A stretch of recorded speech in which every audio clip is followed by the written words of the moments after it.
So it's late April here in Halifax in Nova Scotia, and the temperatures have just started to get above zero overnight, maybe 2 degrees Celsius. In the daytime, we're not getting much above 8 degrees Celsius, but that's going to change. We had a few days up into the mid-teens, and before long it's going to be up into the 20s, which will be great. Looking forward to that. But it's this time of year that I wanted to get out and try something that I have never done before. I've wanted to do this for a long time, didn't have the equipment, just wasn't able to make it happen. And that is tapping birch trees. I'm going to see if I can get some birch sap out of a few of the birch trees around me right now. So the one right next to me looks to be about 8 to 10 inches in diameter, which is a great size. Now, I don't want to come across as any kind of an expert. I'm not. I've done my research, I've talked to people who've done it, I've watched a number of YouTube videos, so I have a pretty good idea of what I'm going to be doing. But again, this is the first time I've done this, so bear with me while I try it. But if you're interested in seeing if I succeed or not, follow along. Okay, before I go any further and actually start tapping the birch tree, I wanted to show you the equipment that I brought along for doing this.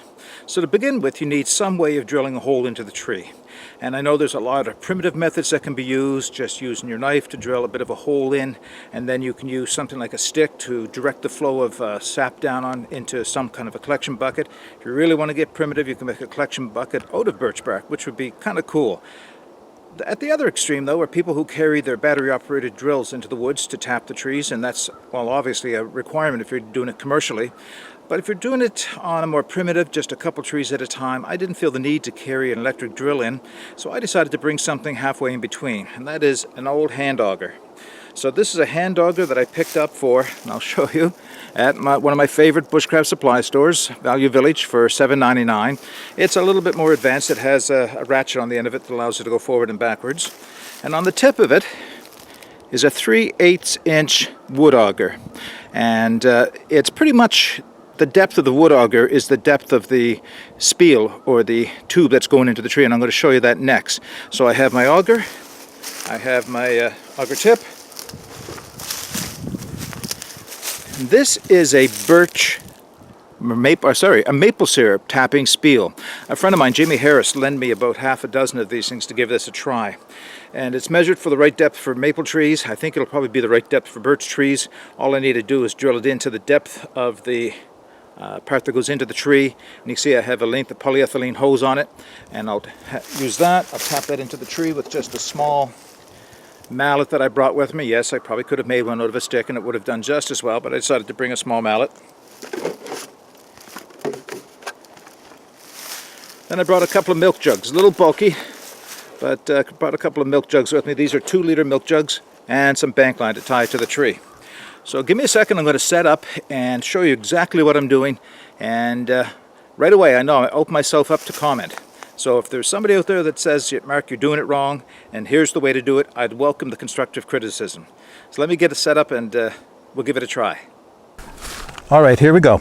So the spot that I've chosen on the tree is probably about 3, maybe almost 4 feet off of the ground. It's on a southwest face, and the reason for that is this is going to be the face that gets the most sun earliest in the morning to the mid-afternoon. So it warms up this side of the tree, and I'm told that the sap will flow preferentially on that side of the tree. So we'll give that a try, see if anything comes out.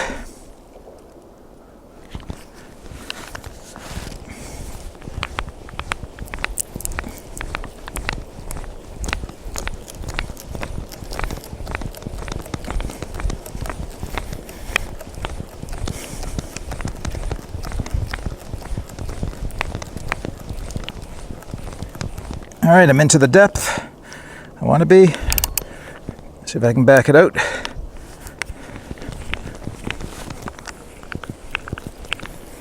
The sap, or the parts of the tree trunk that are coming out, are certainly soaked, and it's flowing immediately. There's birch sap flowing right away. That's kind of exciting, at least for somebody who's never done it before.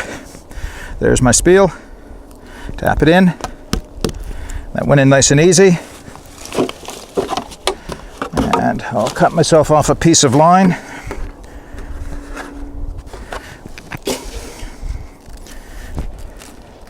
Large enough to go around the tree.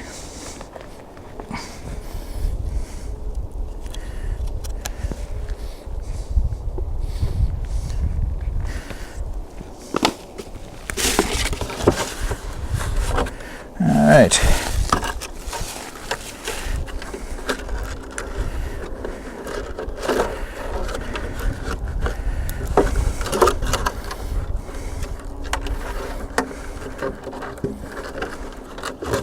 I'll just tie it off to one side of the bucket, or to the milk carton, and then I can reposition it. So I'm hoping by using the bank line, it's a tarred bank line, and tightening it up as quite as bit as I can, that the tarred nature of the bank line will help hold it against the tree. Should, once it start to get full, it start to weigh down the bucket, and that doesn't seem like it's going to cause a problem.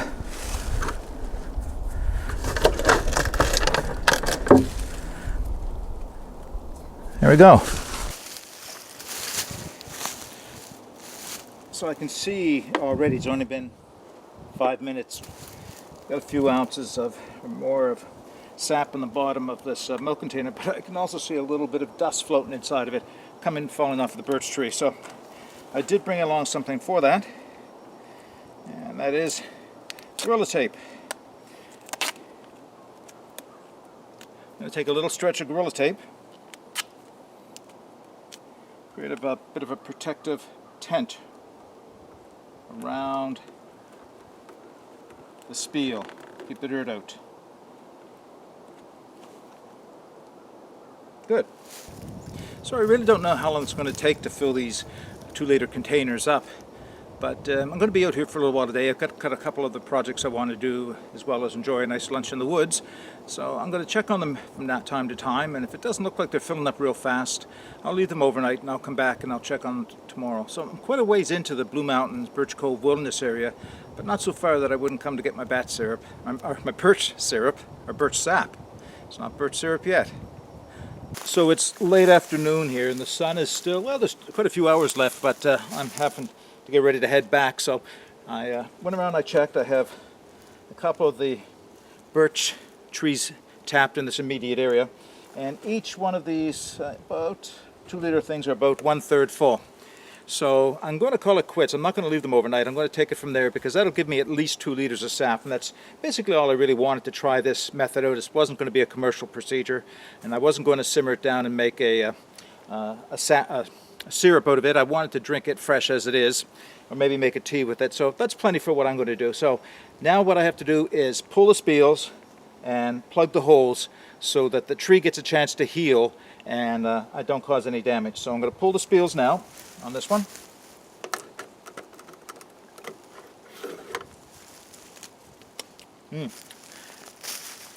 And I've curved the stick. Yeah, perfect.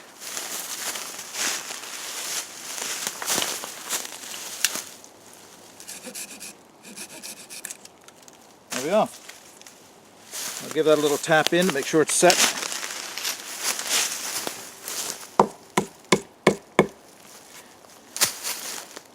Right. I've got a bit of sap. I've got the hole sealed. I'm going to click the rest of my containers up and get ready to head out. So this was the first time tapping birch trees for birch sap. Let's have a taste.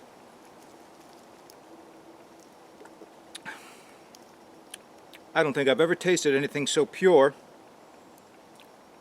Man, that goes down nice. No, not a sweetness. There's no sweetness to it. Just a pure, clean taste right out of the tree.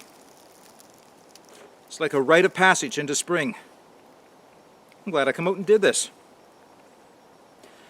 Well, I'm happy with my progress. I'm happy with what I did today. It was an experiment that proved out very successful. And that's what it's all about, getting out and trying things. Harvesting from nature respectfully and enjoying the bountiful benefits that it provides. But the only way to do that is to get out there. So get out there. Get out and explore. Take the path less traveled. Try something different that you haven't done in the woods before. I've done that a couple times today, and I'm so happy I did. Take that path less traveled. It'll make all the difference. Bye for now.